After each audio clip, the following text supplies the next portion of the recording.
Okay. Peace and love, everybody. Thank you for making the time. This is class number 5 in the series. Um, I am your instructor, Aku. I don't think many of you, a couple of you, we've never met, but I've been watching. We've had some interaction with you over the course of the first 4 weeks of class. I want to thank you all for making the time. Thank you for participating. I hope that you're all getting something from this. The discipline is a mighty discipline. It it is life for us. It is empowering in our lives. I use it every day. I'm sure my brothers and our other students would attest to the same. First of all, I want to start off with a recap.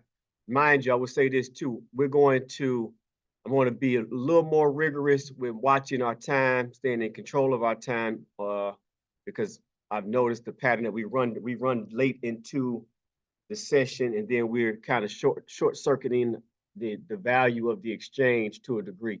So I want to make sure we have plenty of time to exchange. This is why I asked that you make sure you have pen and paper so that you can take some notes when we get into the presentation. The first few slides, several slides, I'm going to go through quickly, but we will have uh, a lot of expansive opportunity to communicate where I would definitely need engagement from you to build out the focal points of today's class. With that being said, I do want to hear from you all in regards to the homework assignment that instructor Cedric um, set before you, which was to utilize the previous 2 weeks combat communication, excuse me, and obeying the fight. He also asked that you all were purposeful in meditation last week or this week, excuse me, for at least 10 minutes. So I'd like to hear who adhered to the instructions and to get some feedback and some sharing out of what that looked like.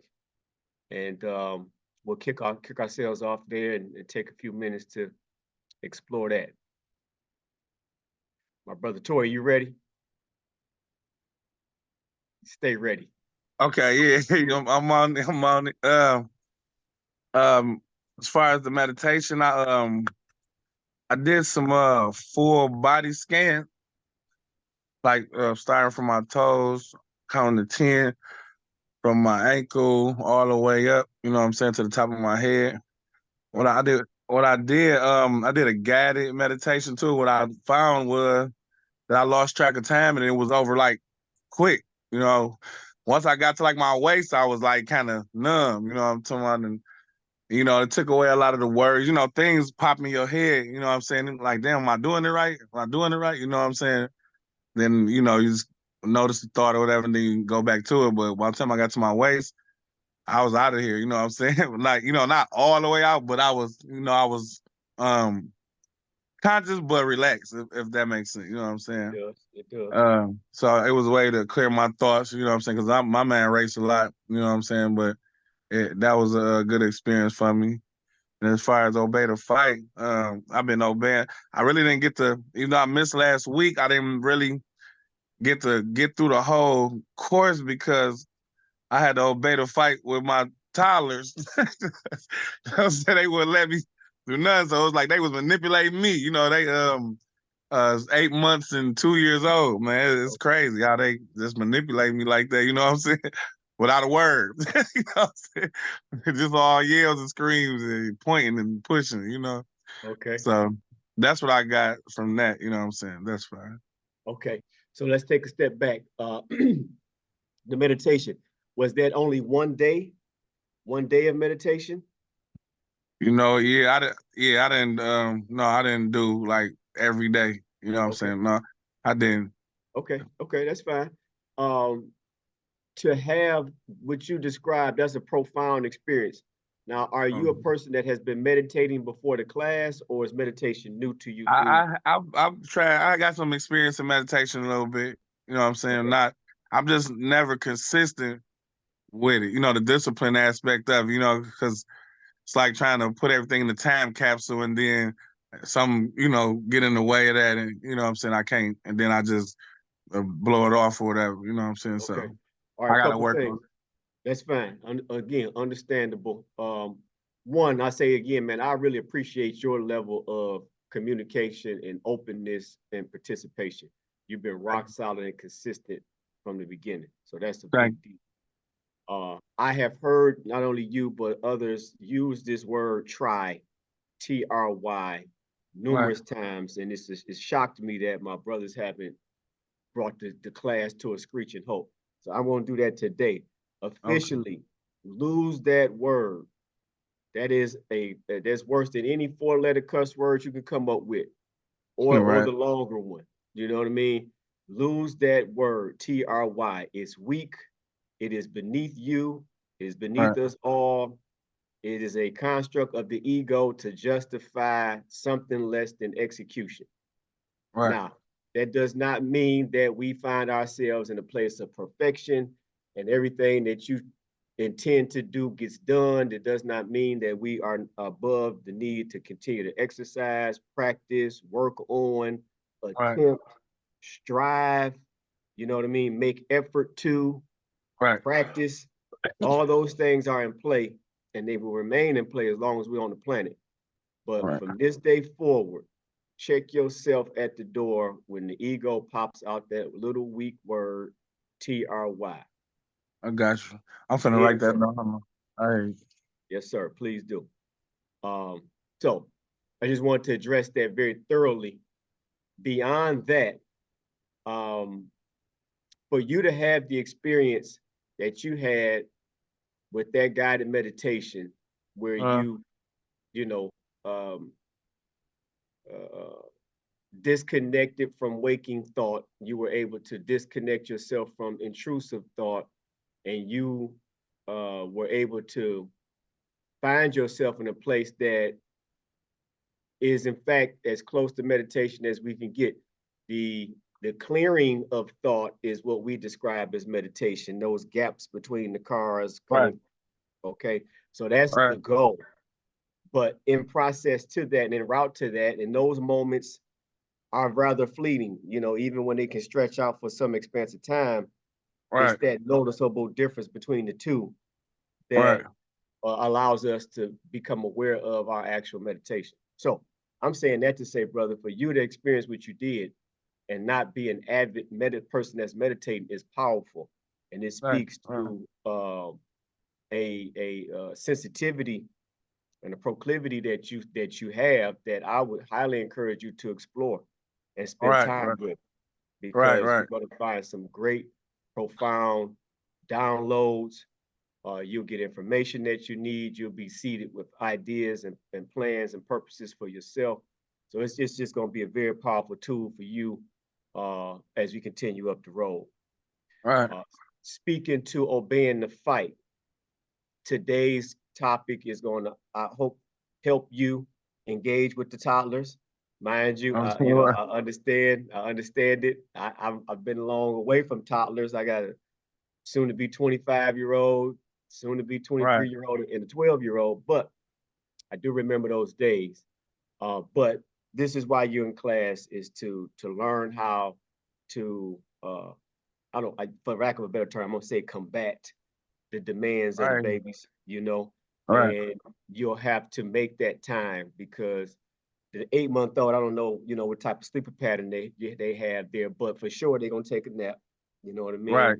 And so Yeah, either you have to muscle out and wait them out and send them to bed and get your few minutes, or yeah, yeah. you gotta muscle up, you know what I mean, after that three And o'clock cry yeah, right, and get there right, and stay up and get your 10 minutes in. But right, in due time, man. So thank you for sharing that. And I hope that, like I say, I hope today's lesson helps you, gives you some tools that you can use this weekend for the rest of your life. yeah. Thank you. I want to make this comment though before you go next. It's funny you had said something about the meditation because I dipped into astrology a little bit. I don't know if y'all into that. I'm sure we are because it's metaphysics. But it was saying in my chart that I don't need to focus on riches and wealth and all that kind of stuff. Because if I meditate, that it'll just fall into place. Like I start seeing a lot of synchronicities and stuff like that.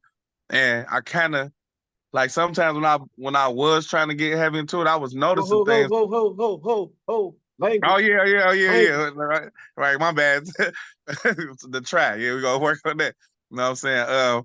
When I was meditating or whatever, yeah, I was noticing like things that was like, like it had to be divinely orchestrated, So I'm like, if I could just get into it like I want to, I just what you said. I feel like the sky be the limit, and I'll be able to get these downloads. Because sometimes when I be talking, things come out, and I don't even know where it's coming from, but it make a lot of sense. And y'all, you know what I'm saying? I'll be like, okay, that makes sense. But it was just because I'm trying to find words, but then it Woo, just woo, flow woo, out. You woo, know what I'm woo. saying? Woo, woo, Yeah, woo, you woo. know what I'm saying? You said I it mean, I'm again. always down Yeah, working on it, yeah, working on yeah. it.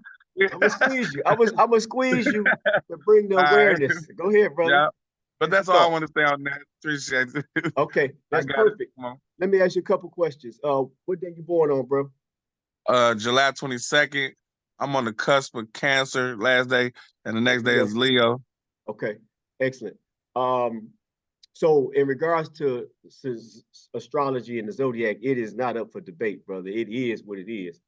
And Right, right, so, we get distracted by the horoscope and things of that nature, the commercialized aspect. But you spoke on a critical word when you say your chart, which right, is your blueprint.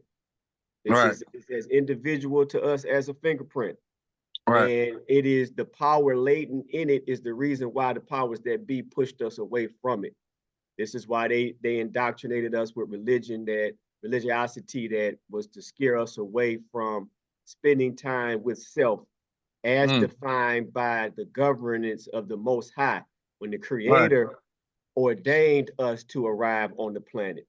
And that date and time and location that you take your first breath on this side of your mother's womb, right, our personalities are ingrained by the energies that are at play and the aspects and dynamics of those energies at play in our solar system. right, It's immutable and irrefutable truth, right, period.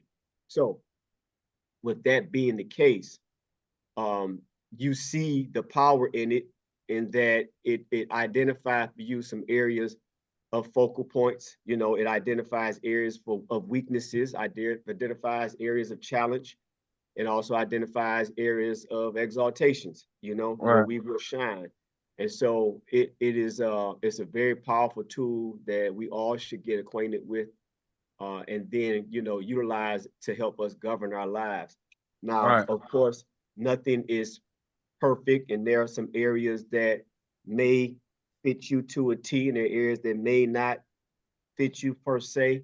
And as we right, grow in life, especially when we're in a position to pay attention to and be aware of those things that pertain to us, we find ourselves where we get governance and control over a number of them. And so I say all right, that right, just to say, personally, I have been 20 years acquainted with the science, and I just recently, I mean, it's powerful that you bring it up. Just this month, I went back and sat and read my entire chart, made some notes, and it mm, was it was awesome to see areas that, and just in full transparency, I have one exaltation in my chart, and I have a number of detriments, and I have a couple falls. Like right, this has been a challenging incarnation for me. But I've been blessed to get ahead of the curve. And so I say that just to say 20 years of toil, right, far from perfect, but 20 years of toil, getting a little ground, and looking at it just this month. It was a beautiful experience to see areas that have plagued me for decades are now under sway, right, under my foot. So that being said, brother, it's not up for debate. Stay on your studies, follow the instructions, make the time for the meditation, for and sure. it's gonna be exciting to watch your growth and your development. Yeah, I will do and won't try. You feel me? Yes, sir. I There will. you go. All Thank you, right. brother. For sure. Okay, Thank you. yes, sir. We're gonna watch our time. Ray, you want to share? I saw you come to the screen, or no, 222. or not. It's okay. I can share. I just have a kind of a mouthful to say. Okay, come on. So I was trying to pick my time wisely on. Watch your mouth. Watch your mouth. You cussing. You cussing. Try it. Try. Don't try it Okay, so immediately. I wanted to pick my time wisely Okay. to bring it up. Well, let me ask you But this. Is it specific to homework? you and I, would you say? Is Is this specific to the homework assignment that instructor said? Uh, Yeah. Yeah. okay. Okay, come on. Okay. So I have two examples. I have an example where I had to go with the flow of Mm, combat. And it was really interesting because I was talking with this happened when I was talking with my partner, and he was kind of going on this. He has this usual routine where he goes on as to how I offended him and how we got to where we were. And I would say my piece, but when I would say my piece, he would kind of like nitpick at it. And what I've learned is when communicating with this person, it's very important to stay firm with what it is that I'm saying. And I'm usually the kind of person that doesn't like confrontation because when I get to a certain place, it's kind of hard for me to balance, my next action.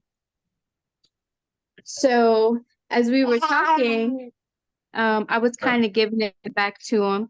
And I was like, well, you expect me to do X, Y, and Z, but you don't even lead by example. You don't even give me that same grace that you're looking for, in which case is not fair and it's really, hypocritical.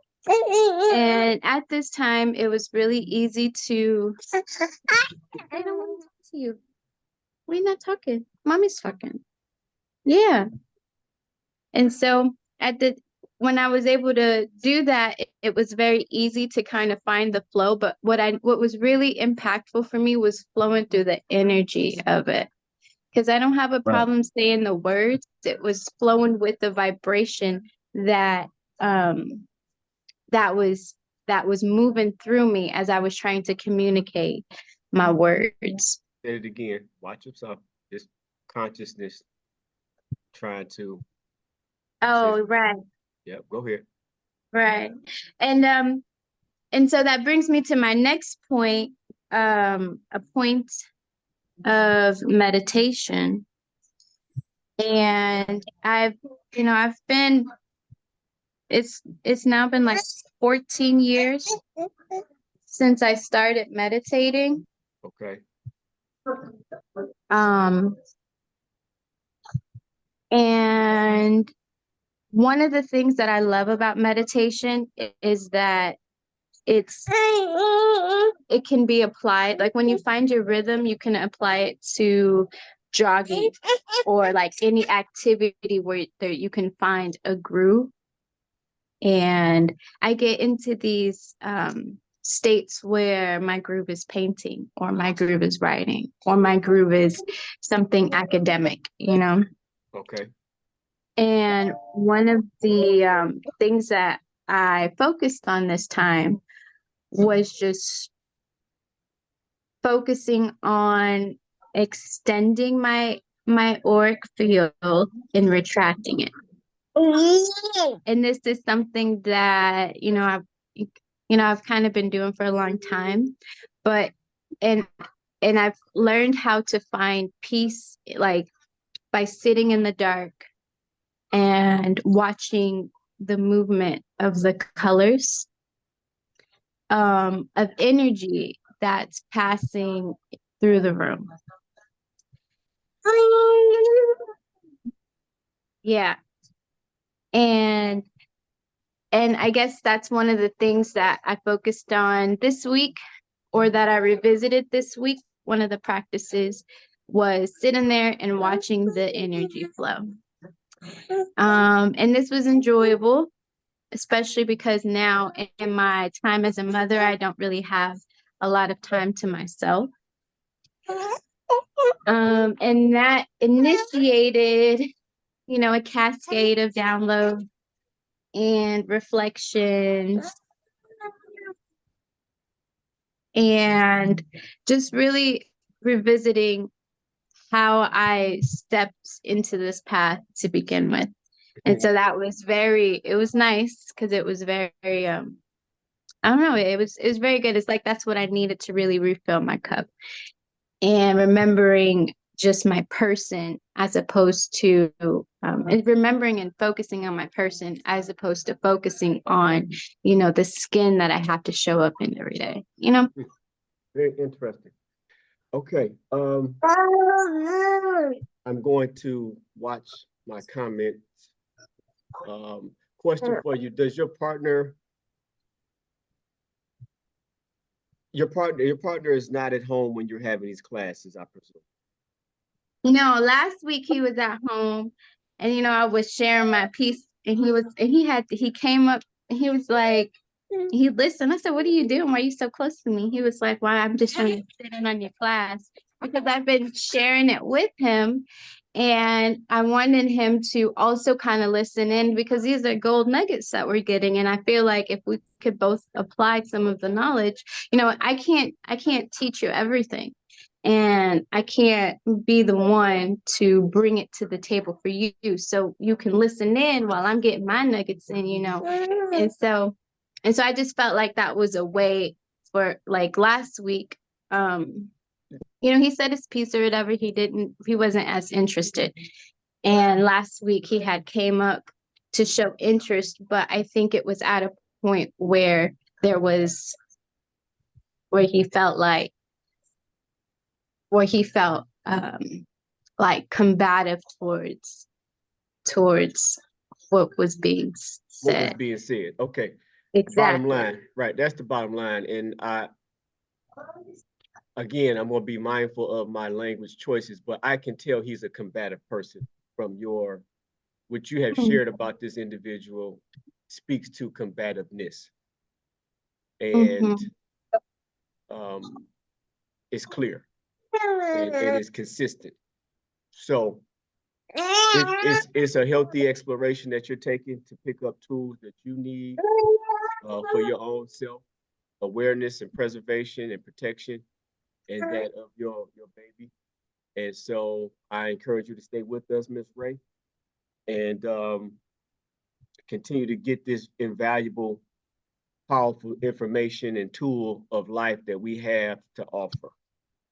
So with that, we are at the half-hour mark. I am going to move us into today's presentation. Like I said, I'll move through the first several slides, and then we will open up to a opportunity for us to have some dialogue and sharing. Share screen.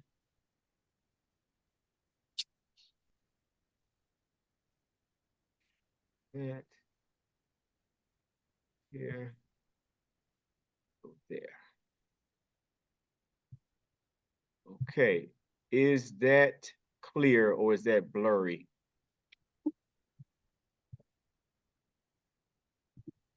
I can see it pretty clear. But is it somewhat blurry? It looks blurry to me. It is somewhat blurry, but I can read it.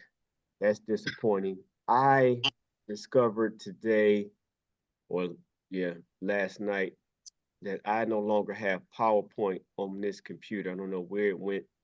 So I created it on one computer and sent it to myself here.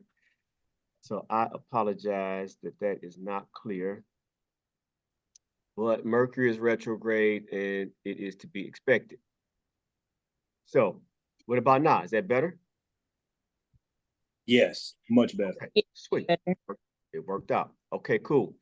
So with that being said, welcome to week 5. Today we're going to cover rule of combat number 4, which is attack your way in. Attack your way in.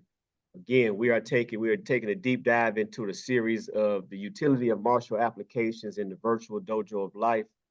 I am again your instructor, and away we go. So today's focus is to continue is harnessing opportunities in the midst of life's challenges. Harnessing opportunities in the midst of life's challenges. One of our mantras is one of many is that every attack is an opportunity. Every attack is an opportunity. And the significance of this mantra in our life is that it is impossible to completely avoid conflict or challenges in life. However, when rightly viewed, there's always an opportunity for growth and development. Again, any of us have been on the planet, those of us that have been on the planet on this class have been here long enough, and I think you all will agree, it is impossible to completely avoid conflict and challenges in life. And I hope that you've had some glimpses where that you can see that there has been an opportunity for growth and development through those conflicts and challenges.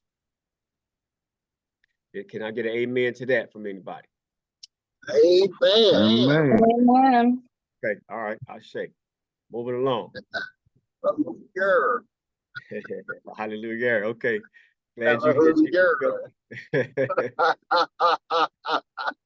Okay. So we're gonna take just a minute. We're gonna take it, like I said, the first couple slides are just to kind of spur some thought, and then we're gonna dig in and we'll have plenty of time to really unpack this thing. But a traditional thought and application of offense and defense. Offensive-minded, offensive, the idea of offensive requires one to dictate with intention, purpose, and focus toward a goal, to be assertive, i.e. impose with force, and positive. I was mentioned positive as in forward progress. In contrast, when we look at defense, this requires one to be subject to the plans and actions of those that are on offense. The opposite of dictating, the defensive person or individual or play is to be subject to that which is being dictated to you. Again, opposite of assertive is to be passive, which is to react to the force being applied and or a negative position, or as in giving ground to the imposer or the imposing object or imposing person, energy. What is the first law of nature, and how do these opposing views correlate to it? So I will pause here to open up some input, some exchange here regarding the difference between being offensive and defensive, and who can give me the first law of nature and how that would play into these two roles of offense. Is it everything has a cause and effect, or isn't cause and effect? That's the question. That's the answer to first law of nature. Yes. Okay. I believe it's self-preservation. Go ahead, T. It's self-preservation. That's correct. So Ray, the first law of nature is self-preservation. Self-preservation, which is rooted in the desire to eat, which is rooted in the desire to procreate, which is rooted in the desire to protect oneself, either by fight or flight. Okay. You get that, Ray? Okay, cool. With that being said, quick question, sidebar. What chakra does that correlate to? I'll take a wild guess. Maybe the root chakra. Excellent. Hero said root. Tori said root. Now, Mia, Latrice, Prophet. I want activity. I want activity. I got my same superstars in class every week, same superstars. We do want y'all participation. Okay, cool. With that being said, that's correct. Those are root chakra, core to survival related instincts and responses.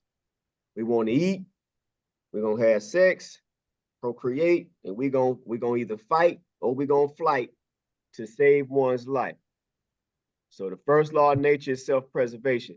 Somebody help unpack for me how to play against somebody other than Ray or Tori, Trees, Mia. Unpack for us, share with us how do these opposing viewpoints correlate to the first law of nature, offensive versus defensive?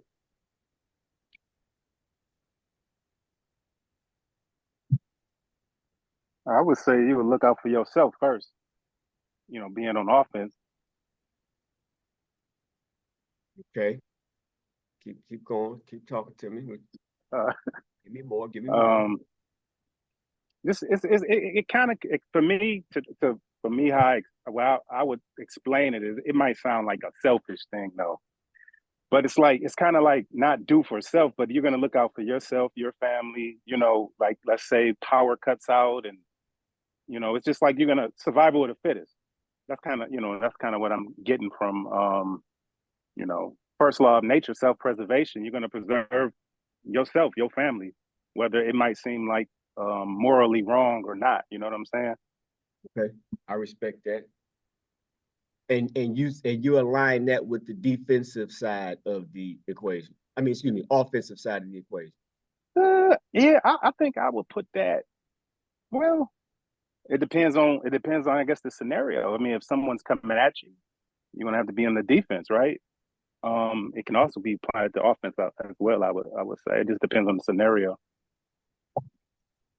Excellent, excellent. That's important because that is the case. It depends on the situation. It's going to dictate what application is most befitting. So that's all I want from that. And now we're going to move on again. Please, for everybody, take notes, jot something down that you may want to revisit. We will have plenty of time. Thank you for that. Okay, my screen is still up. You can still see the presentation, correct? Yep. Okay, moving forward. 36 Chambers University of Martial Arts and Sciences. Our approach to defense, which is directly tied into what was just discussed. Defensively, we allow the opponent, be it a situation or an individual, to have full expression, thereby allowing us the benefit to respond accordingly, decisively, and with maximum effectiveness or power. This approach to combat runs contrary to the instinctive response of the untrained individual. Again, defensively, again, in quotation marks on purpose, because defense is not a part of our principled approach to combat in life. But defensively, we allow the opponent, again, a situation or an individual, to have full expression, thereby allowing us the benefit to respond accordingly, decisively, and with maximum effectiveness or power.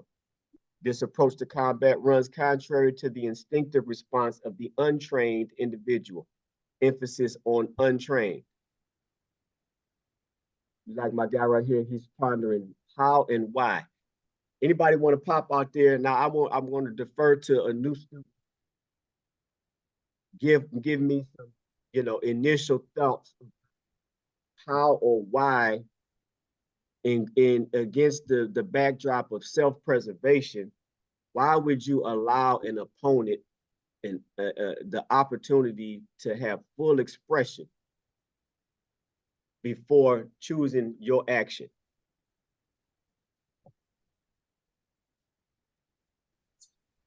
Maybe there was a flag when you did a body language assessment. Okay. So maybe you could tell that there's an increase in their anger, or their body language becomes erratic. But why wouldn't you attempt to stop that immediately? Well, I wouldn't say that you, oh, okay. Well, I would wait until they're done. I'm the kind of person to wait till you're done. Okay, And so what if that I I got a can gather gun? myself. What if I Okay, got a if you had a gun gun, then you have and I'm to. about to act up? Okay, well then you apply your keto principles, all right, and see how you can maneuver your way out of there. What's a keto? What's keto principle? Aikido is another form of martial arts Okay, that I had taken a couple years ago. okay, all right, Um, okay, good. but I since like it's it. in my back pocket, it's something that I would be able to utilize. Okay, excellent. Mhm. I'm glad to hear that. Brother Tory, talk to me. It sounds like it might be so you can be more proactive rather than reactive.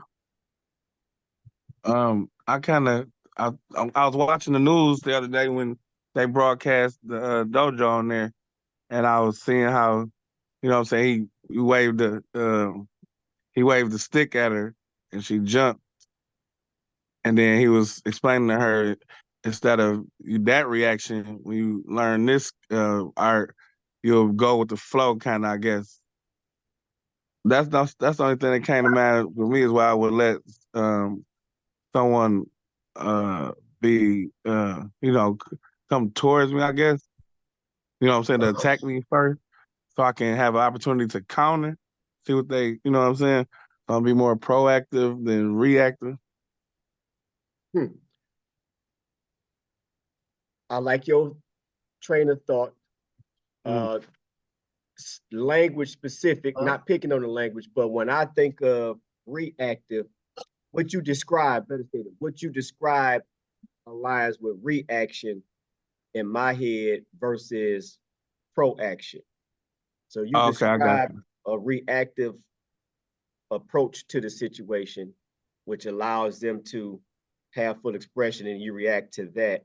But you align that with being proactive, which Uh, typically is to jump out ahead and get in front of. So okay. in your mind, did you intend for it to be a get out in front of, or did it resonate with you as a reactive, responsive approach? More, yeah, reactive, responsive. Okay. Yeah, yeah, yeah. That's make more sense. Yeah, more like Okay. just waiting. Go ahead. No. Finish your thought. No, I'm gonna say this is more. I was thinking more like if I see what you're saying too. Like you know, what I'm saying what I'm trying to say. I'm probably saying it wrong or whatever. But Cussing at me, man. Please stop cussing at me, I'm man. sorry. Yeah, I would get it. Just keep doing it. What is repetition is father of learning. You know what I'm saying? But yeah, so Okay. okay. Okay, good. Reaction. I appreciate that. That's good. Good So information. I just want I'm still kind of confused because I want you to, like, correct me a little more. Like, what was I saying wrong? Like, you know what I'm saying?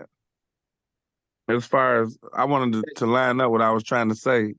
there you go again. Okay. Oh, I went, Yeah.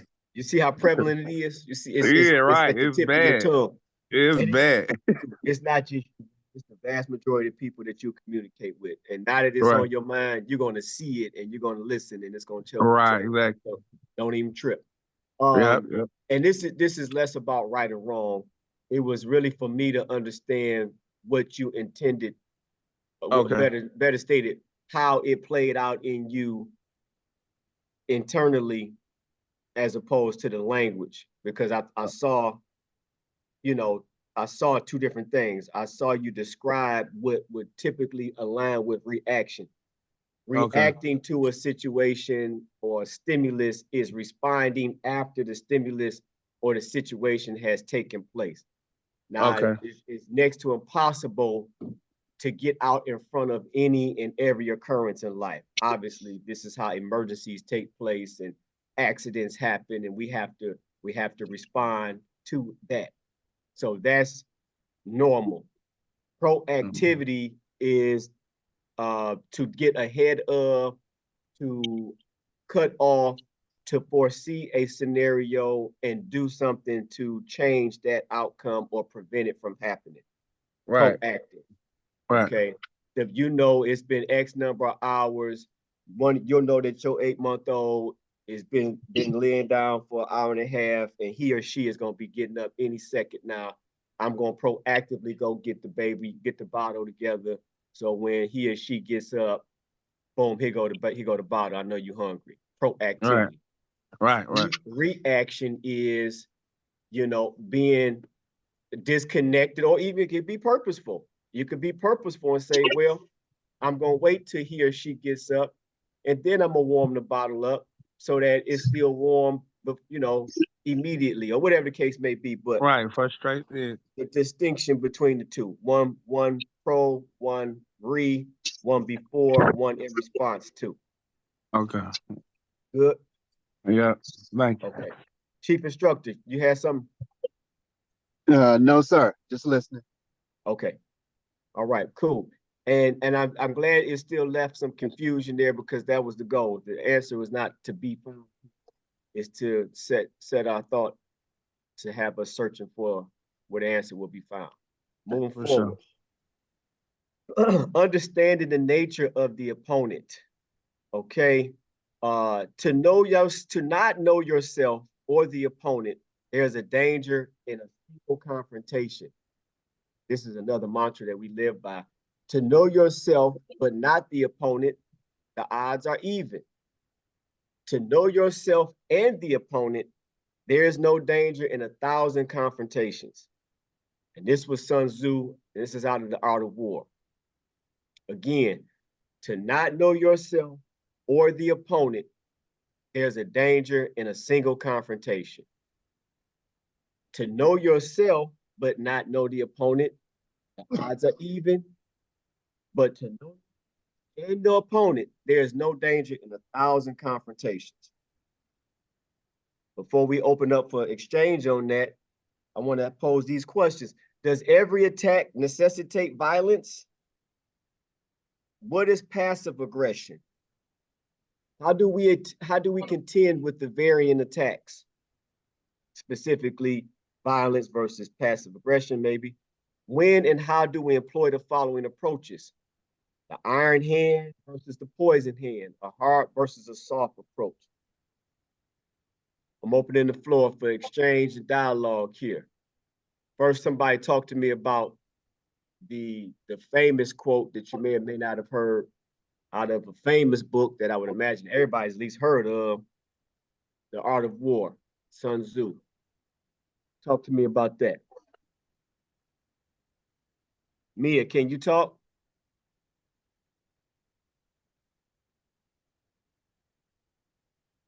No, I'm about to Not make so much. another run. Okay, all right. Latrice, talk to us. She said, no. So you want like just commentation on the quote itself? Yes, commentation on the quote, cognition on the quote. What does it mean to you? Have you heard it before? What are your takeaways from it? So what it means to me is like the last part of it, to know yourself and the opponent. It means having that self-awareness to like not only assess the opponent but also assess yourself. This past week I have an example that kind of ties into the homework as well, but I've been meditating more consistently, and I actually caught someone up in a lie this past week. So, and this lie, like he told the lie like a year ago, but I just remembered like, oh, you lied about that, but it happened so long ago. So he doesn't even like really remember what he said. Okay. But so the fact that I've been meditating more and just more in tune with myself, it allowed me to create a safer space for him, because I realized through my self-assessment that I probably didn't create the proper space for him to feel like, because I came to the conclusion that he didn't really lie, he just didn't know, so he said anything. So Okay. that being said, I probably didn't create the proper space for him to just say, "Oh, I didn't know," or instead of lying. So the fact that I knew in that moment that I needed to assess where I was at when the lie was told versus where I'm at now, it allowed me to just not get angry, to really listen, to just have that proper communication. And that wouldn't have happened if, I didn't know myself, I didn't know him. But with me having that knowledge of myself and him, it allowed growth in that conversation instead of like conflict or anger. Because I hate lying. That is very, very powerful, because I fully expected that you were going to say that it went left when you discovered that that individual told you a lie. That is super powerful, or something that wasn't true. That is super powerful that it was the opposite of that, and that it was a positive outcome that was peaceful, that allowed you to learn. Now, that's super sweet. Now, did you share that with him? Did you bring it to his attention that it was a untruth that you found a year ago, or did you just leave it and walk in that power? No, I brought it to his attention, but it was the way that I brought it up that allowed him to be completely open about it. Like I had to stay very mindful about the words that I use because I didn't want to come off as passive aggressive or just that I was upset because I wanted to get to the truth. So yeah, I definitely let him know like, but I let him know in a way that was just letting him know like, oh, you told me something else. I just want you to know that I know that I was told something else at that time. So I did bring, but I just had to be very mindful of how I approached it. That's nice, Therese. That's a uh, powerful testimony. Excellent. Anybody else weigh in on any aspect of this? Please. Instructor, can you hear me? Yes, sir. Yeah. Okay. So for me, when I say when I see to not know yourself or the opponent, there's danger in the single confrontation. For me, like it brings me back to being younger when it's like let's say something happened to one of your friends or your homies or something, and you kind of like just fly off the handle. Like, because I remember being at that point, like saying like, well, something happened to such and such. I don't know what I'm gonna do. That's like not knowing yourself, because in any spur of the moment, you might just pull out a gun and do anything. And that can be for your opponent as well. You never know what your opponent is, if he's carrying or anything like that. Also, for me, as far as this kind of ties into the homework as well, to know yourself and the opponent, there's no danger in 1,000 confrontations. It's like I have my little brother lives down here with me, but he lives like 15 minutes away. And, ever since he got his job, he's acting like arrogant, real different, right? Now, we grew up in two different, like he grew up in the suburbs of Atlanta, I grew up in Detroit. So it's a major difference. So, he's a military guy. I mean, you would look at him as like being like sort of a lame, right? Okay. If you look at it. So he's like I say, he's a military guy, and I don't really talk to him as much because, he says certain things that are kind of like I had to back away from him because it's gotten so bad. So I had sent him a video of the guy from Dearborn. You guys probably seen it when the guy was talking about something about America, right?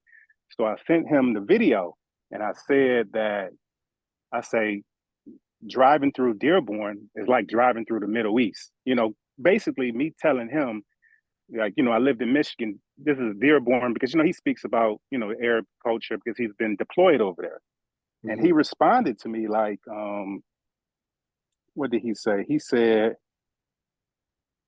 what makes you say is driving through the Middle East? Ever driven through the Middle East? Question mark. And I know where he was going. He was going to be in that arrogant, oh, you've never driven through the Middle East. I've been there. And so for me, I obeyed the fight and I backed off. I didn't even respond to the message. So me knowing myself And me knowing him, I obeyed the fight and I didn't respond. I ignored him. So that's Okay. kind of what my thing is with that. That's a good approach. That's a good example as well. It's the awareness. It's having the awareness to know when to fight, when it's worth fighting, when it's not worth fighting, when it's worth engaging, and when it's not worth the engagement. So that's excellent. Ray, you come to mind when I look at point number 2. What is passive aggression?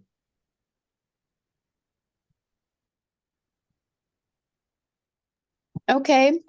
All right. Not, All right. What about my second example? Or did you want to speak more to that?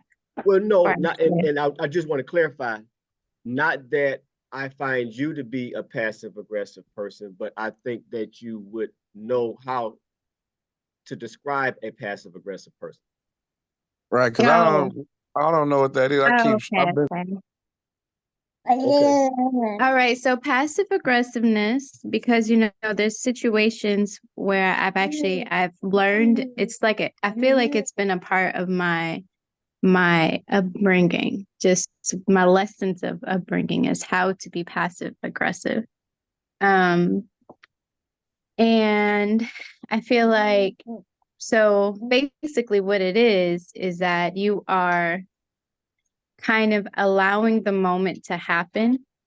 And you are obviously in some way, it may not be obvious to the other person, but to you, whether you feel it inside, well, you're always going to feel it inside. So when you feel it inside, you have a decision. You either pursue this matter, right? Or you let it go. And in some ways that is dependent on the person, but the way that they let it go, it's like it shows a level of annoyance, but it also shows a level of settling or defeat. And you kind of become passive about the situation. And this kind of brings me to my second example that I thought of earlier, that I was going to bring up earlier, where we had another talk, or where we had another exchange, my partner and I. Okay, so we're at the grocery store, and I don't really get out much, so it's so my usually these scenarios will. Okay, anyway, so we were at the grocery store, we go grocery shopping, we're having a good day. And we come back, we're coming back to the car. And when we come back to the car, I'm pushing one cart, he's pushing another cart. I'm also holding baby in my hands, right? So I'm holding baby, I'm pushing the cart, and we're going through the parking lot. We get closer to the car and he's saying, go, go, go, go, right? And in my mind, I'm like, I am going. So I don't really know what you mean by go, go, go, but I never, and so I automatically assume that he just wants me to get in the car and he takes care of the carts and the groceries. And so we get in the car and, oh, I'm sorry. I'm leaving that apart. And so when we get, and so after he goes, go for like the third time, I'm like, why are you yelling at me, And he kind of looks at me like, what? And so I let go of the cart, I get in the car, and then he goes, well, why do you think I'm yelling at you if all I'm saying is go, go, go? And, or, first he asks me, why when I say go, that made you drop what you were doing and just get in the car? And in my mind, I tell him, I say, well, like, I don't know what else you mean outside of, I'm thinking you're saying to go, go, go. And so he proceeds to get irritated and frustrated and stuff like that. And I go, well, if that's not what you meant, then what did you mean? Say what you mean. And as we are having this discussion, at this point, I'm getting frustrated. He's getting frustrated. And honestly, the last couple days prior to yesterday have already been frustrating. So, so we get home and he leaves, because he's irritated. And, I kind of just stick around, and I'm growing frustrated because, well, I really can't grow frustrated. I'm growing frustrated, but I'm not taking it out on my motherly responsibilities. So I wait until later on, and I text him and I say, look, we don't really have to interact with one another, too much. And I'm explaining how a lot of this back and forth is affecting our daughter. And I feel like we've kind of gotten to a point to where our interactions are going to ultimately lead to something combative. And, I'm tired of being a part of that type of exchange. And he then tells me his piece. He tells me, he goes, well, in that particular situation, I feel like I was a little frustrated because if you didn't know what I meant by go, I feel like you should have asked for clarification. And then when you do say something, you ask me, why am I yelling at you? When he wasn't necessarily yelling. And so that kind of caused me to reflect and accept, where I was in that moment. At this point, I let him know, like, I'm sensitive right now. I'm sensitive. I don't have a lot of time to process things because I don't spend a lot of time, by myself. And at last night, while I was meditating, I was able to kind of go into this deep reflection where I was like, okay, where did my power go in that scenario? And, I told him, I said, I misspoke. What I really meant to say was, why are you speaking to me in that tone of voice? Because I can sense that, I'm not really understanding what you're saying. I'm not, and that's clear to me. Like, I can see it in your body language and I can hear it in your voice. And so where I went to question that, I misspoke and that is a perfect example in the way that I said it. That was a perfect example of not only coming off as passive aggressiveness because I said it and I proceeded to get in the car, but it was also an example of me giving my power away because, with the combined action, it seemed as if I was kind of shaken by what he was telling me. And in reality, I wasn't shaken. I just was confused. You know what I mean? And so, yeah, we were able to say our piece. And I had to tell him, and I was able to tell him, like, look, you have to give me some space. In which case, in pinpointing where my power went in that scenario, now I'm able to kind of I was able to kind of diagnose, and my treatment for that would be to really watch my words carefully, which is why I'm grateful for the constant correction, and I understand it.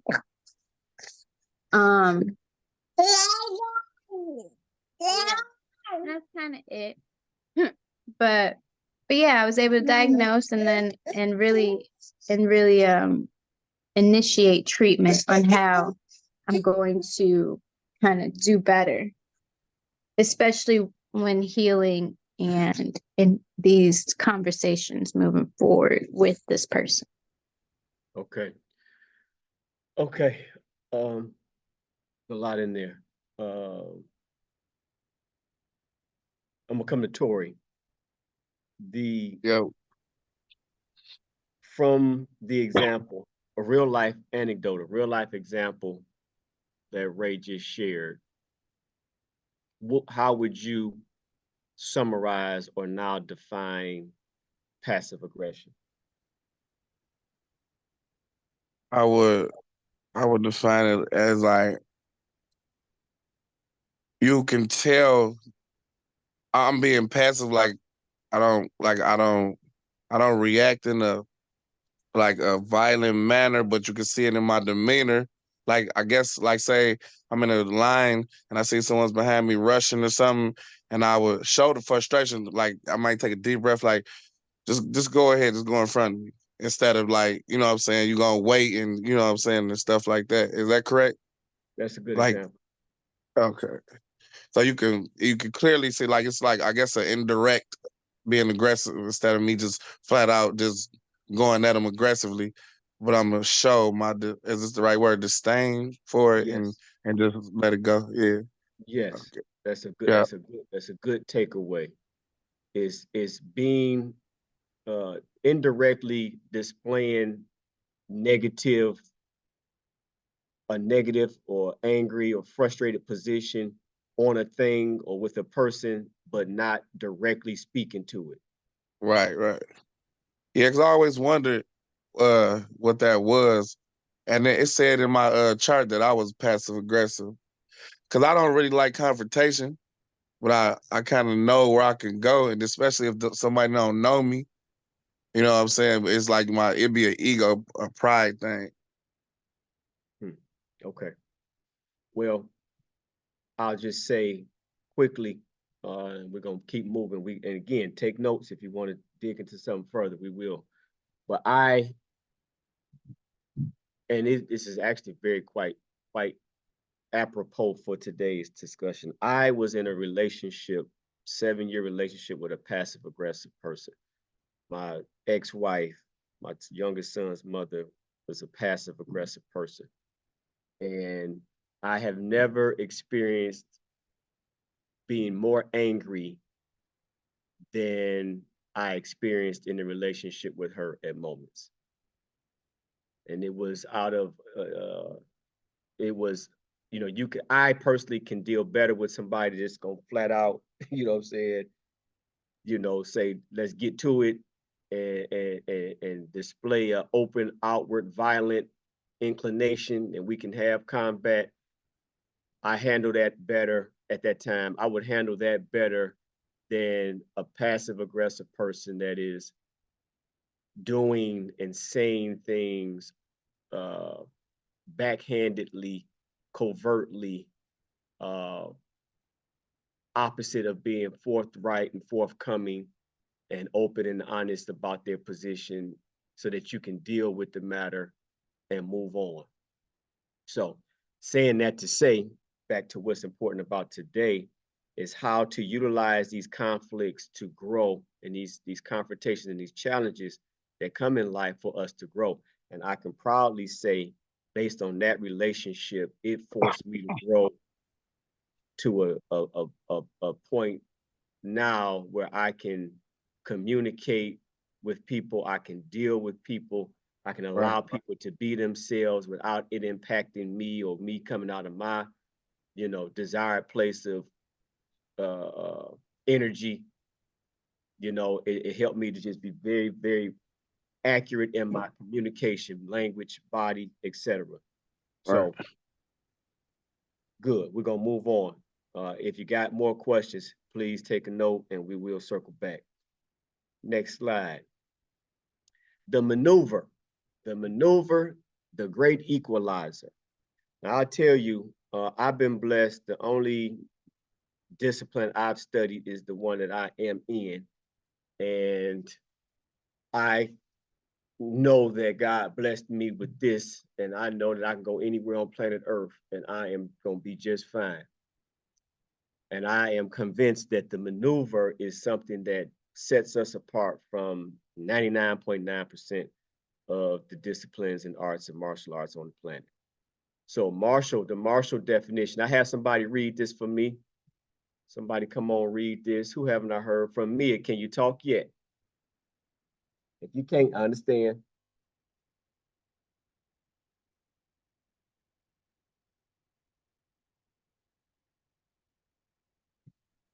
Okay, that's gonna be a no. All right, who want to pick this up?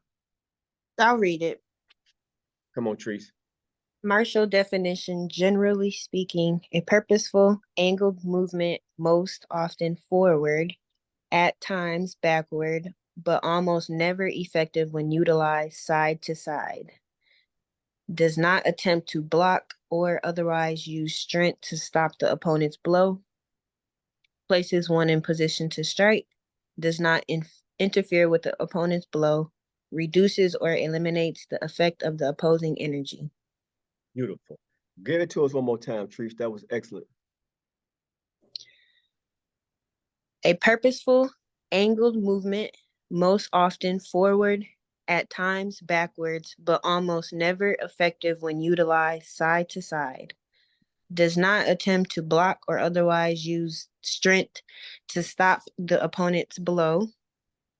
Places one in position to strike. Does not interfere with the opponent's blow.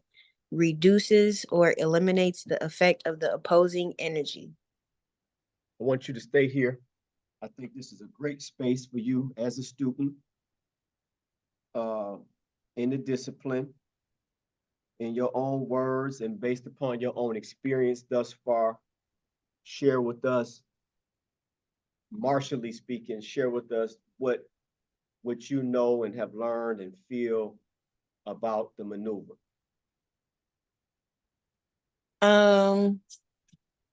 Well, the maneuver for me is a great tactic to use when you're dealing with somebody who's unskilled. Like you can, I mean, the goal is to set yourself up for the blow, but you can maneuver. Like, for example, if you are dealing with someone in the virtual dojo, someone who has no self-awareness, is psychotic, crazy, just saying anything, you can just choose to maneuver, and not attack them. Or you can choose to exchange and maneuver and attack and maneuver and attack. But I really like the maneuver because it just allows you to protect yourself. Okay. All right.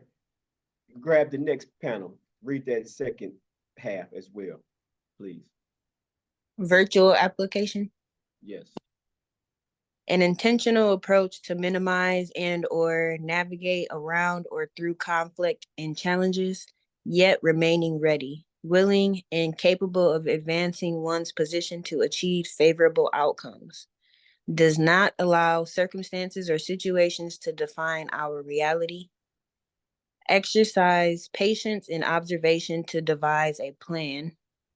Seek the path of least resistance. Take advantage of tools and resources that are available. Hit it again. Hit it one more time.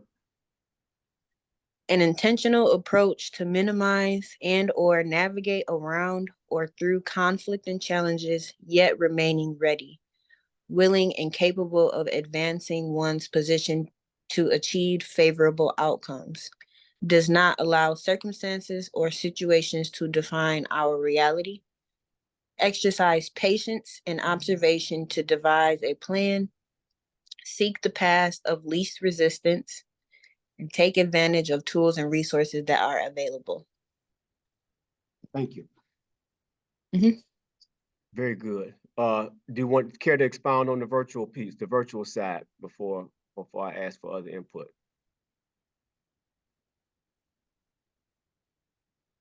That was for you, Treese. You care to Okay. speak to the real life application? Yeah, the piece that spoke out really big to me was exercising patience and observation to devise a plan. I know oftentimes when I am in a combative situation, whether it's like we're just like it's verbally combative. Something that I lack is patience and observation, like truly observing the full moment without like my ego being involved.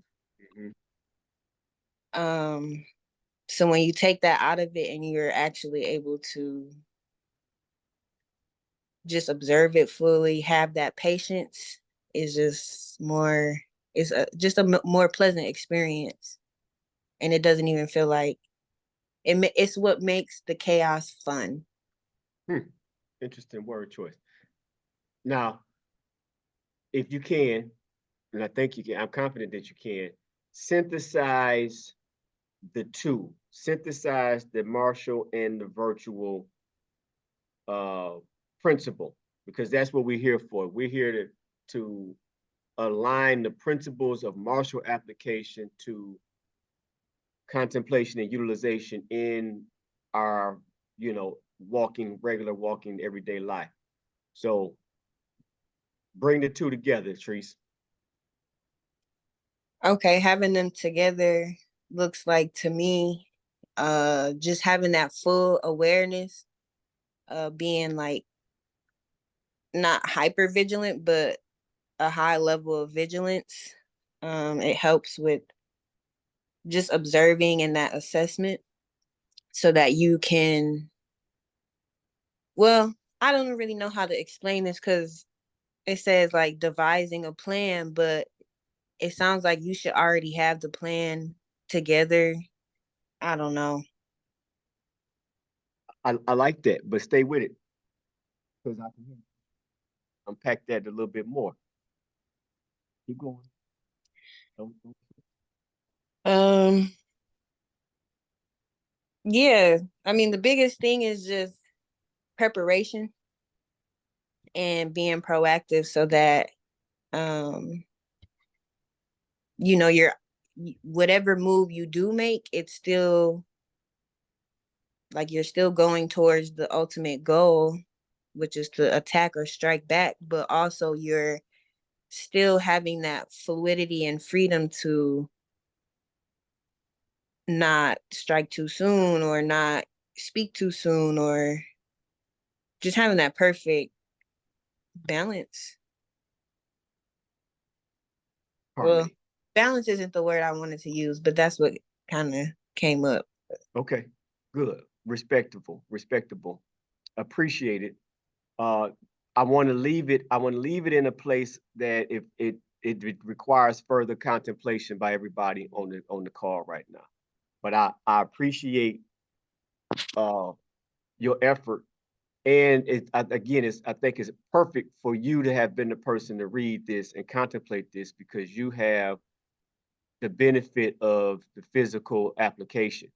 So bring this principle of the maneuver both in martial application and in your life, bring that back into the space with you and let it have its way with you. And we'll talk about this at another time. Okay, copy. All right, perfect. Thank you. Anybody else take notes? We're coming back in a minute. Moving along. Okay, so that last slide was important. The maneuver. The maneuver separates us from the pack. The maneuver is a tool that allows us to level the playing field, if you will. The maneuver allows us to synthesize the innate desire to preserve oneself, but yet have patience to allow a situation or an attacker to show themselves fully.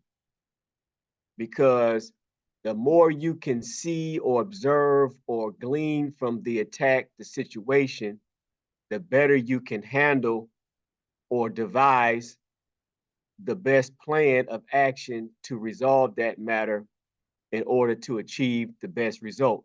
Whether that's in a violent situation, that means it's better for me to just uh, uh, subdue you and, break your arm, put your arm around your neck, or hold you until help comes, or if that means we need to put you down and help you transition from your spirit, from your flesh, or in the virtual space, i.e., use an example like Tori said, you know, you got an idiot behind you, huffing and puffing in a line.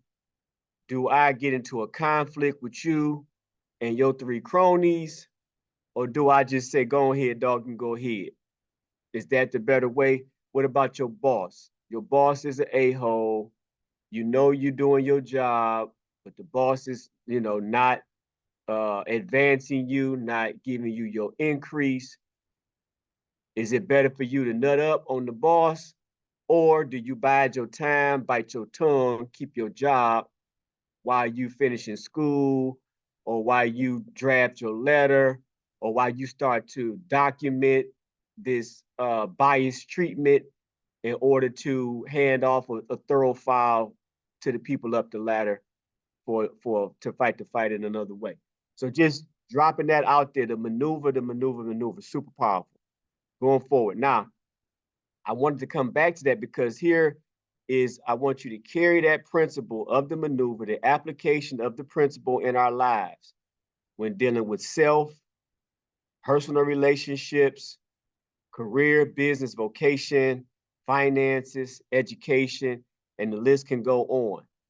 But the value of the maneuver, one more time, it puts you in a position to be effective. It puts you in a position to strike. Okay? It exercises patience by observation to devise a plan. It does not interfere with the opponent's blow, which means it seeks the path of least resistance. We don't want the confrontation. We're going to navigate around it to the best of our ability. It reduces or eliminates the effect of the opposing energy. And then it takes advantage of tools and resources that are available. The R is underlined for a reason. What is available for you to utilize? Too often we get caught on what's not there. We get caught on, you know, the conflict. We get caught on what we feel is the cheat, the part that's indicting me, that was limiting me. We get focused and stuck right there, but not being open to see, but what do I have to use? Okay, come on, Chief Instructor.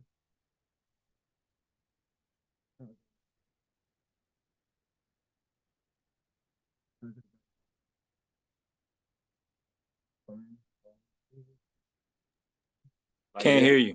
Can't hear you. Are we muted? Yeah, you keep fading out. You can't hear me all of a sudden? 1, 2, 3? Now I can. As soon as instructor Vaughn started talking, we couldn't hear him no more. Yeah, I was gonna say that too, because it's like people in and out. Okay. The retrograde.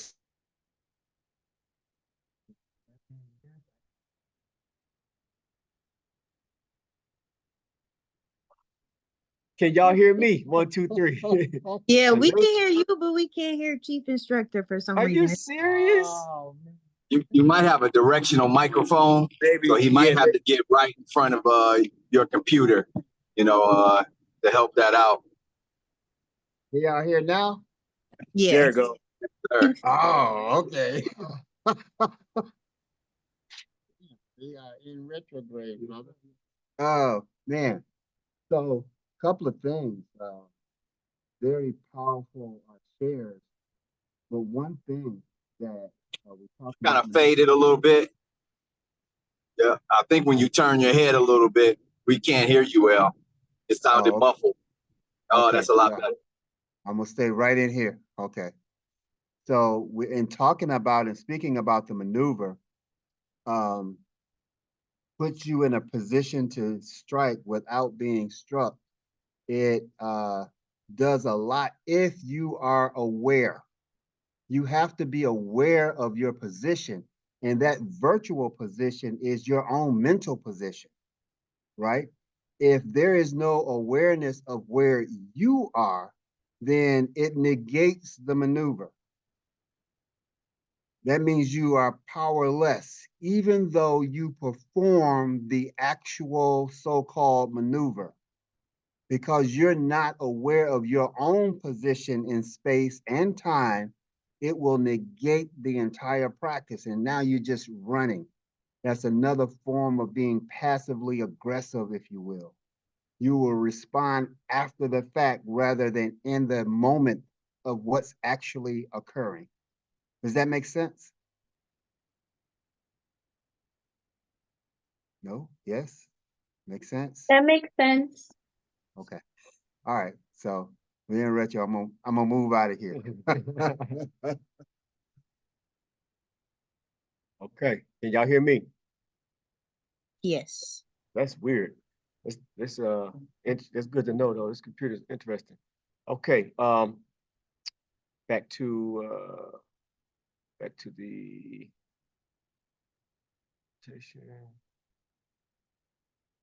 okay, can you see that?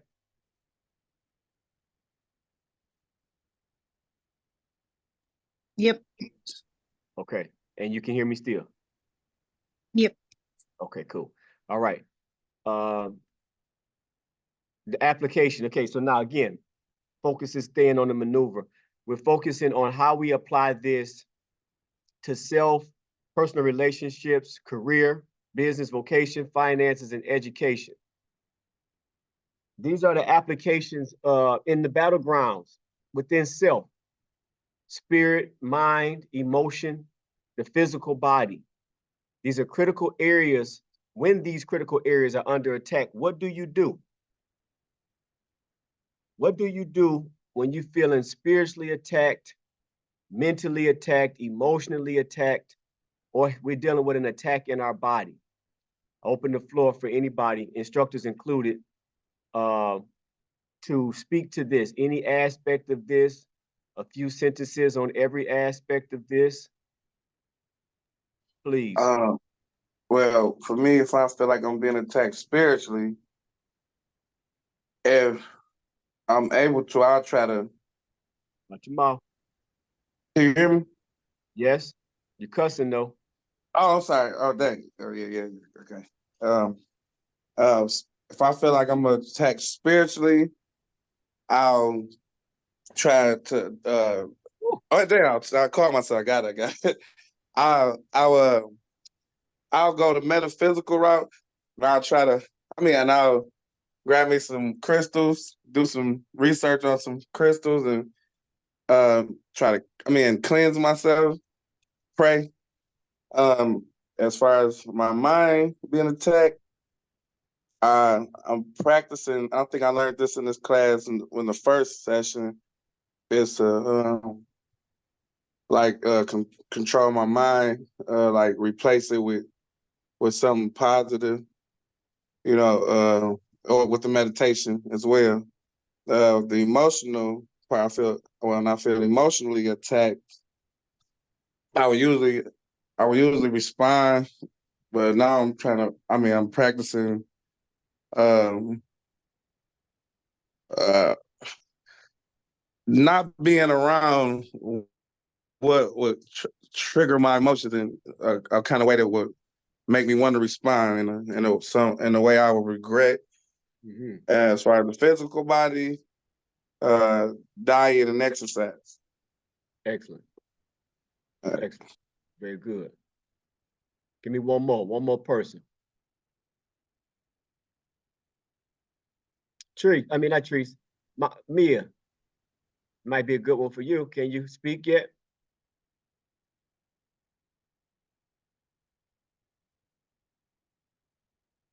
Okay, no go.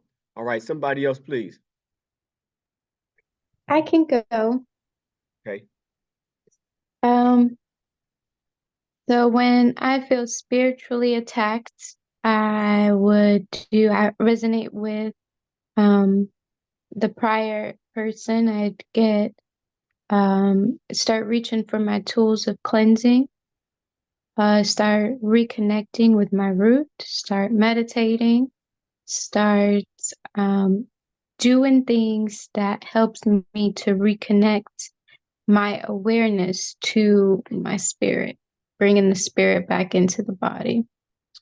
For my mind, that's conditioning, programming, listening to positive affirmation, listening to music without words, cleansing my intake of certain information, reiterating just what I would like to stick like in me. I do this a lot when I'm retwisting my locks. Sometimes I am reciting a poem or reciting words of affirmation or reciting something that helps me to stick. That kind of helps it to stick. And then, I tell my locks because it's attached, it holds energy, hold on to this information for me. So in times where I need to, when I need it, show up. And then also prayer. Emotion, this is when I'm reaching for this is where I'm giving into the body.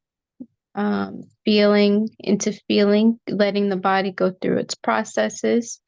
Since I practice yoga, both on the mat and off the mat, I think it's really important. Body movement is really important to allow that energy to kind of flow through the body. When I notice that when I'm in high emotional states, I do feel that energetically. And I do feel sometimes when there's, a crowd, I can feel other people's energy. So just really being mindful of when my emotions are intense, I can just being mindful of placing logic and awareness to where that emotion is coming from. And then physical body, I would say yes. Diet and exercise is a good would be a good answer. And then also what I would add to that is also conditioning the body. So if that's in the form of martial arts, if this is a physical attack, then having that response ready, that maneuver ready. Good. Mind, I'm really intrigued by what you said with regard to programming your locks. That was powerful. That was powerful. And that's definitely a sweet metaphysical exercise. So that's a standout moment for me. And then I want to just make the connection for those who may not have it, that when you look at that word emotion, be very clear that that's just purely energy in motion. It's energy in motion. And so hopefully that gives you a nugget to bring it under subjection, because one of our mantras that we anchor ourselves, that emotions are great servants, but very poor masters. Emotions are great servants, but poor masters. So whenever we allow ourselves to get too drawn into the emotion, it's a bad thing. It's going to take you down a road. But simultaneously, to become emotionless is also as detrimental. You're going to have that harmony, that you recognize the emotion because they can give us invaluable insights into situations and things, but we just must stay in a position of governing them as the gods that we are. So moving on, good feedback. Thank you both. Again, personal relationships. And my thinking here was based to take it in chronological order. Again, and we're talking about conflict, we're talking about challenges and situations. We're not you know, when we in terms of attack your way in, you don't necessarily have to, you don't have to attack your way into a feel good situation. We're talking about the pinch points when it is uncomfortable, when you feel you're being attacked or cheated or wronged, or there's a challenge on the floor. How do we walk this thin line between love and hate here? Parents and siblings, these are your first points of contact. Mate and spouse, you know, that bring about the children.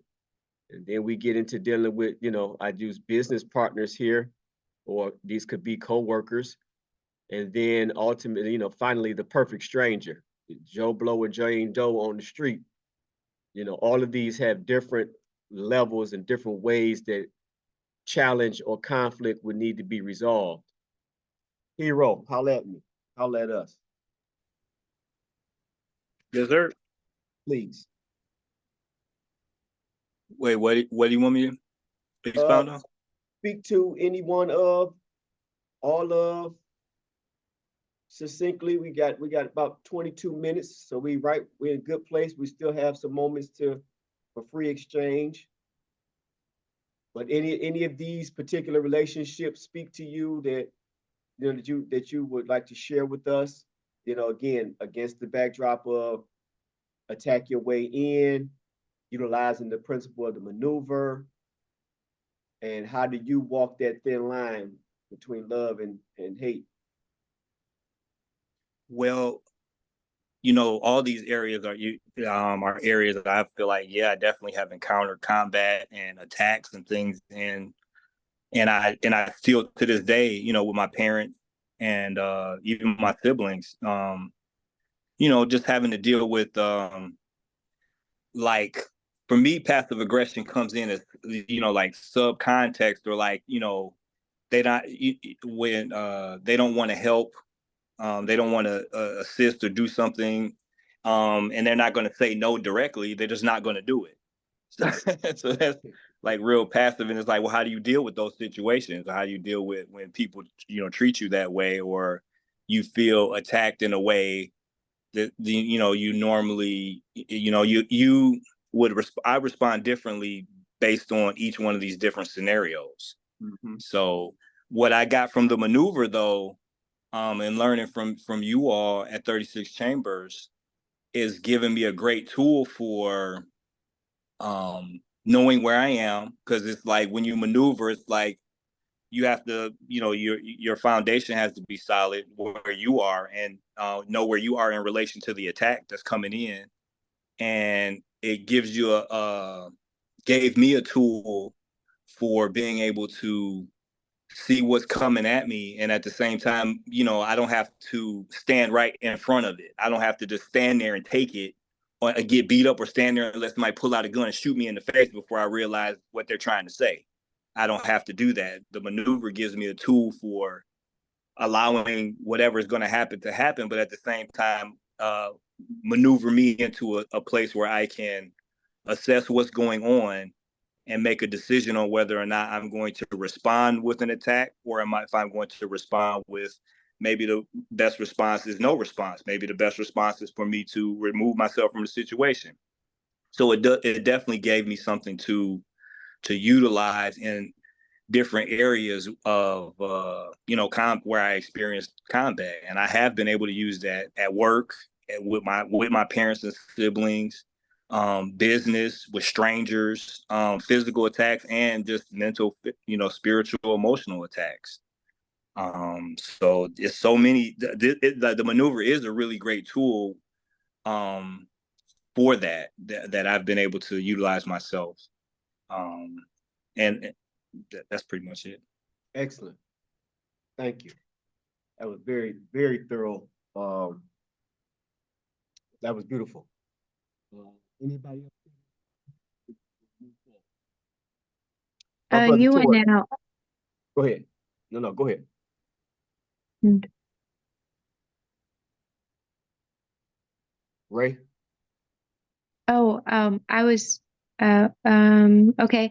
I want to go on record real quick, and say that my earlier statement where I feel like I was, when we were describing, passive aggressiveness. When I said that I feel like I've been trained to be passive aggressive, I feel as though that doesn't really describe where I am now as an individual. And the reason why I say that is because my mom, she was pretty young when she had me, and that I was able to kind of grow up with her under the roof of my grandfather. And so there was a lot of questioning and a lot of exploration that I was able to do with her. And I just remember being angry, um, and at some of her decisions that she had made. And I feel like um, the way that I displayed that anger was through, passive aggressiveness, because especially being interested in forms of meditation at such a young age, it's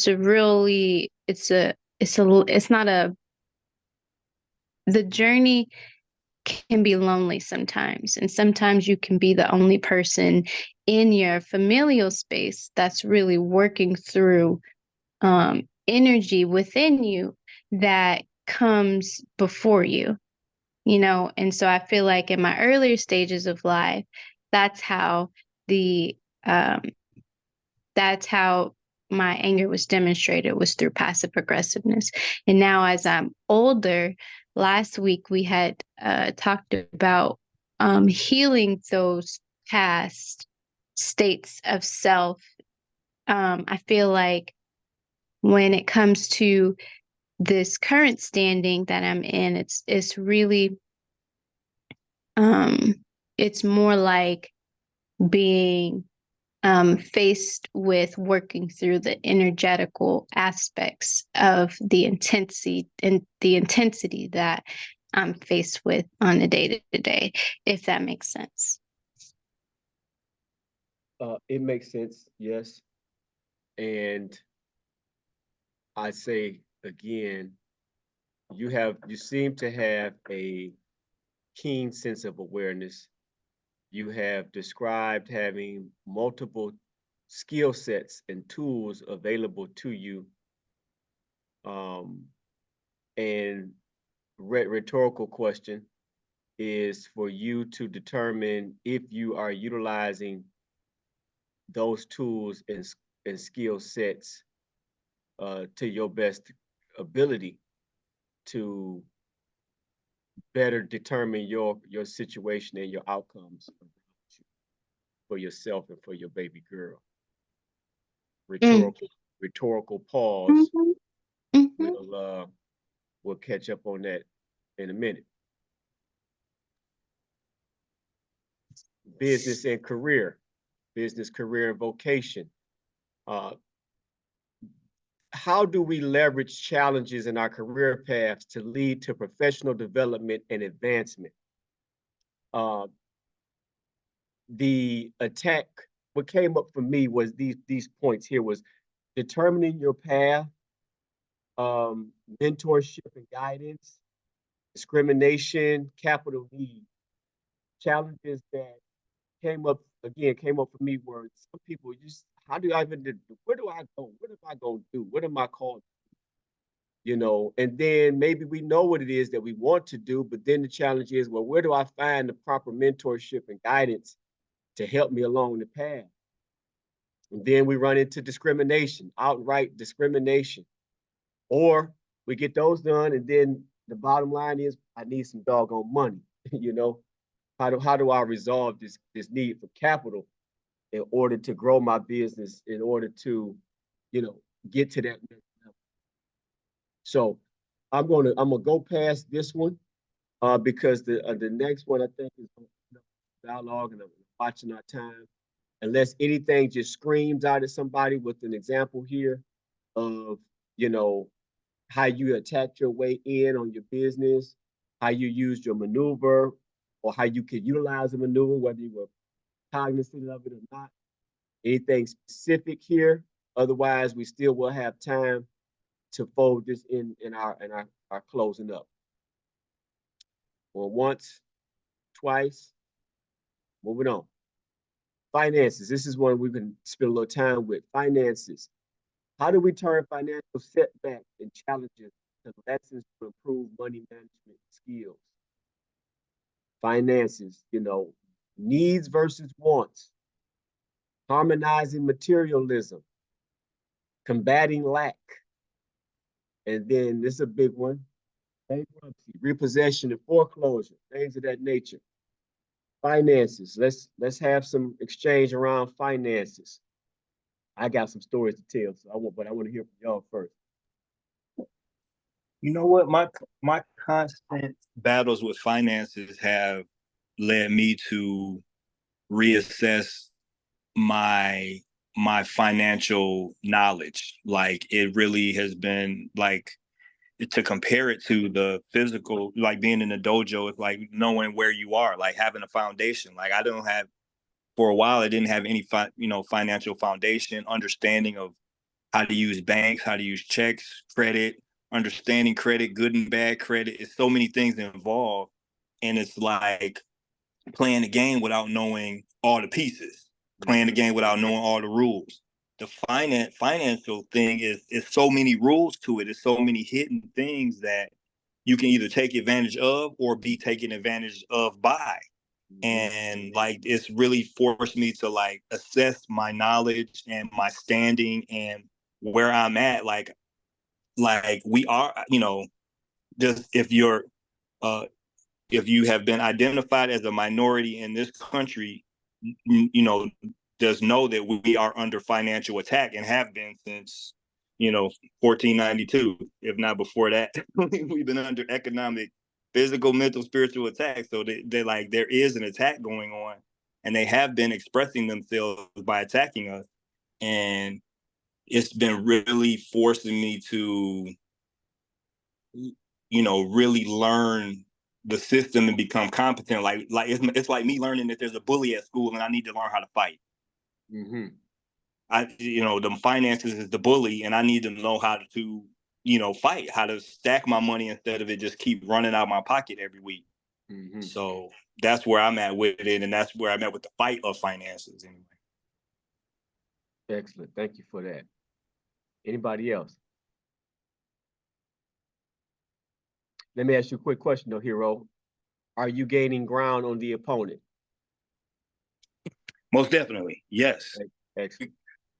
Because by using the maneuver to like, instead of being completely bowled away by things that come up, now I have I've created for myself a buffer, a financial buffer. I've been able to get my finances in order. I pay my bills on time. It's like it's made me start to really check my foundation and really dig in, like really get in and like be responsible for what I'm responsible for. Like it allows me to assess the tools that I do have available, like we were talking about earlier, and as opposed to just focusing on the lack part or the attack part or what they are doing to us part. I could get focused on that, or I can see it for what it is, and then I now take the time to get my point of balance, get my directional flow. My mechanical conditioning is like, for me, mechanical conditioning with finances is like paying my bills, checking my credit, learning about the different systems that I could take advantage of to help me with my finances and help me get ahead of it, as opposed to always being behind the 8 ball. Excellent. If that makes sense. That makes total sense.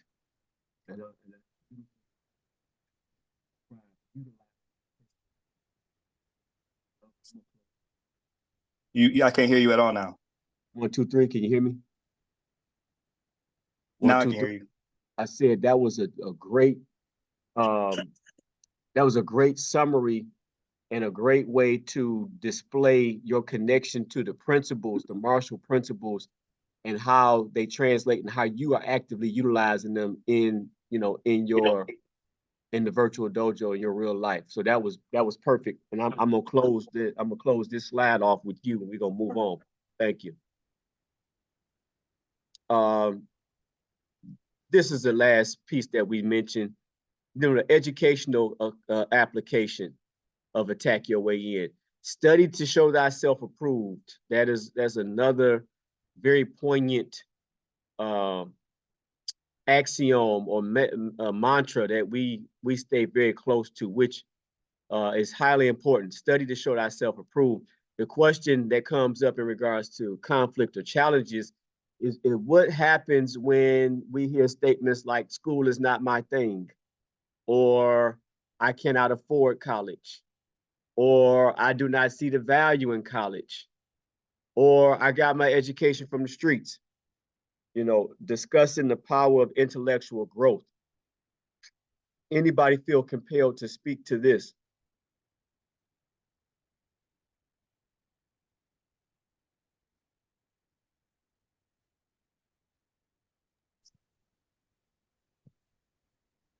I would say that choosing, I feel like first the statements are, if I was the individual making the statement, I would say that I know where I am. But second, that I also know that that's a temporary feel for the moment. I know that when I'm in certain environments, my interests will change. So maybe school's not my thing right now because of what's going on outside of me. So I'm not going to completely shut down and ascribe that statement to my being, in which case I would not express myself in that way. So learning how to express things without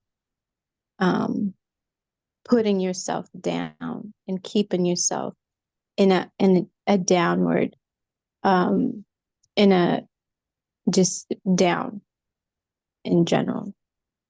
And so that's what pops up at me first, is changing the language. Okay, respect it.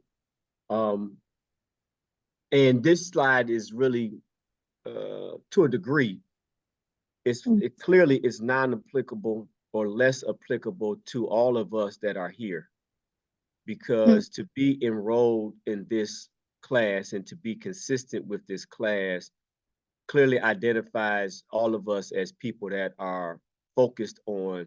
It went silent. Can you hear me? Yeah. Okay, I didn't even move. I was just saying that this slide is less applicable to all of us that are here, for the simple fact that this is absolutely a clear example of being committed to education, self-edification, self-development, to ascribe to a virtual setting, and then to explore the metaphysical topics that we discussed on how do you take martial application and apply it to your walk in everyday virtual life, real life.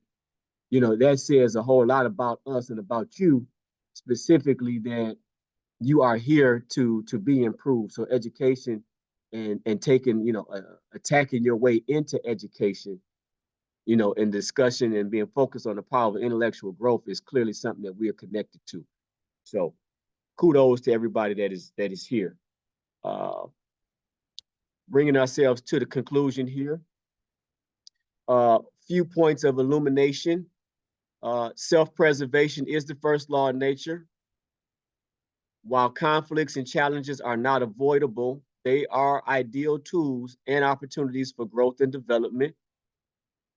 Every opponent, in quotation marks, has a weakness or a point of vulnerability.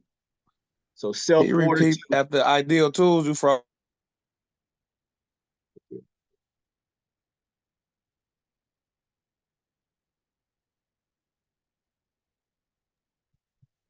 Can you hear me now? 1, 2, 3. Yeah, I can hear you. Last thing I heard was ideal tools. Okay. What I said was, while conflicts and challenges are not avoidable, they are ideal tools and opportunities for growth and development. Did that come through? Yeah. Okay. Every opponent, can everybody still see the slide as well? Yeah, I can see you and hear you. Okay, good. All right. Every opponent has a weakness or a point of vulnerability. Self-fortitude is the key to identifying and capitalizing on those points. Every opponent, every challenge has some weakness or point of vulnerability. Staying fortitude in self is the key for us to identify and capitalize on those points.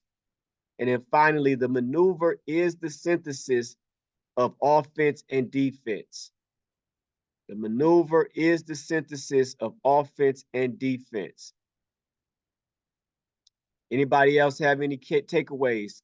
Care to add to that? Give me a takeaway from each of you that can talk on today's lessons, please. Just one succinct message. Um, I don't know. It's weird that I guess my brain processing everything. It's like you go blank, but I was gonna that situation with knowing your enemy, knowing yourself, and knowing your enemy, that really hit home with me. It made me think of Mike Tyson versus Holyfield, because I don't think nobody could ever be Mike Tyson. They just studied his style so good that he was like, you know what I'm saying? Like, it was a cookie cutter style to me. They kind of, built themselves to defeat him, or if that makes sense. So them knowing their strengths and them understanding Tyson is what allowed them to defeat him. And I see how that play out in life. If I know myself, and I know that I got this left hand, and I know he got a weak jaw, then you know what I'm saying, it ain't no match. You know what I'm saying? If I can get to him, that's what stuck out to me the most. But out of everything else, I mean, it's all equal, but that's what really hit home with me right there. That's fine. That's good. And dig deep into that. Take a look at that. Read that book or listen to it, The Art of War. It's some values in there. It's definitely some nuggets. It's a classic for a reason. Okay. Somebody else put something on the table. A takeaway from today's class, please. Knowing how to apply the maneuver, and just really my focus would be learning how to apply it, and learning how to apply it, I guess, is the key takeaway. Okay. Mm-hmm.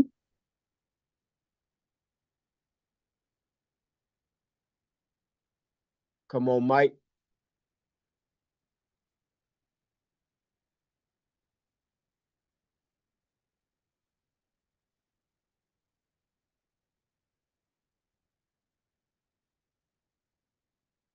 Come on, Mia. Question for you, Mia. You taking a duck flower?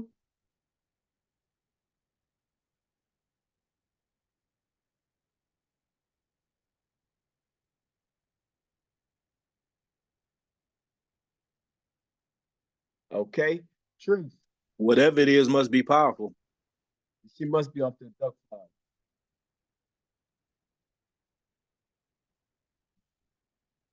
Tree, you there? I need some of that.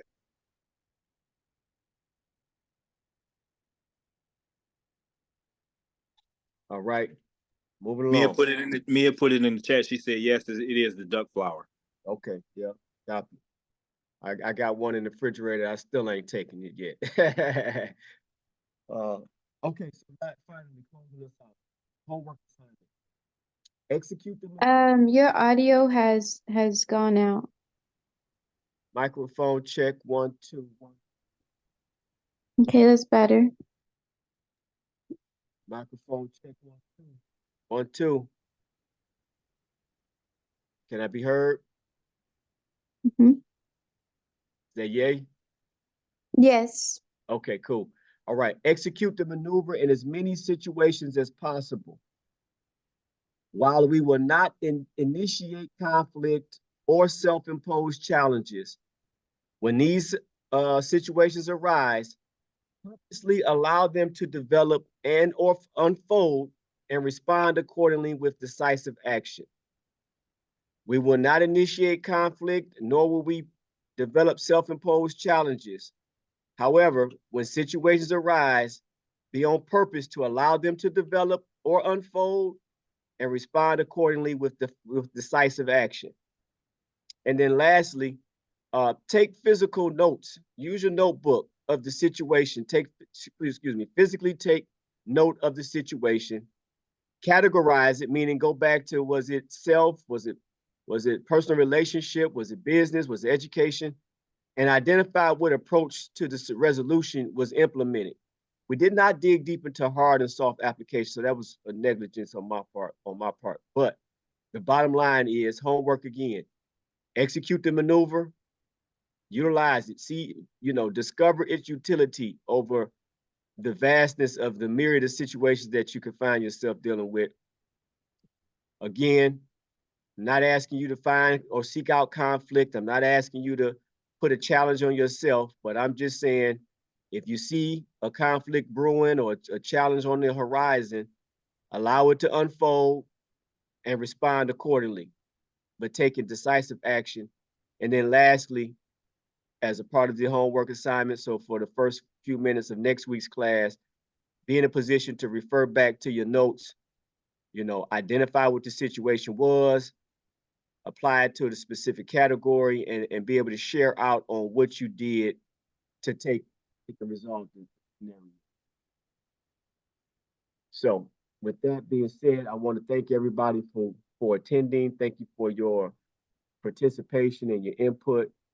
It was healthy. It was positive. I see we lost Mike and Latrice, but I really appreciate the three of you, Ray, Tori, Hero. Thank you for your input. Any closing comments from anybody? I just can't wait to get in the dojo. That's The dojo right here, man. What you waiting on? yeah. I think I'm a. I was waiting till I get so I get some bread so I can talk about my what's the name, my outfit and the belt or whatever, and I was gonna pop up. Okay, well don't let the folly finance hold you up, brother. Come on in here with some jogging pants on, and come on, get to it. Yeah, he told me I could come in all black. Yeah. So therefore, there is no hold up. The hold up is you. So how it goes? So after this session right here, then you start the physical aspect of it? Correct. Okay, I got you. All right. Yep. And then Monday at 6:30. Well, excuse me, actually Monday at 7:30 for adults. Okay, I got you. Yep. So Monday and Saturday. So Monday and Saturday for adults, or that's just when? No, Monday and Saturday would be the best days for you. Okay, I got you. As a first-time person. Okay. Monday at 6:30. Ray, the invite is on the table for you as well. Monday 6:30 or Saturday after 4. Okay, I got you. All right, Monday 7:30. 7:30 on Monday. I meant to say 7:30. Okay. Thank you. 7:30, 6:30 is the children's time. Thank you. Okay. I'm gonna have to fly in and cash that in. State? Yeah, I'm in Washington. You in Washington State or DC? State. Oh wow, you're on the other side of the country. Yeah, I'm on the other side. Yep. So my dojo for now is at home. I'm gonna go ahead and play some videos on YouTube. Do some rounds of something. But I wouldn't mind if there's anything recorded. I wouldn't mind like practicing it. Either that or I'm gonna open up my Tai Chi book that I have behind me and try to follow along. We have a lot of stuff that was previously recorded. Instructor North is the archivist, so I'm sure he can line you up with some things that you can utilize, and we will welcome you to do that. So, all right, I'm gonna close out. Peace and love, everybody. Please utilize the tools. We'll get this recording shared out so you can go back to it, and we look forward to seeing everybody next week. For sure, be there. All right. Peace. Yeah, peace. Yeah.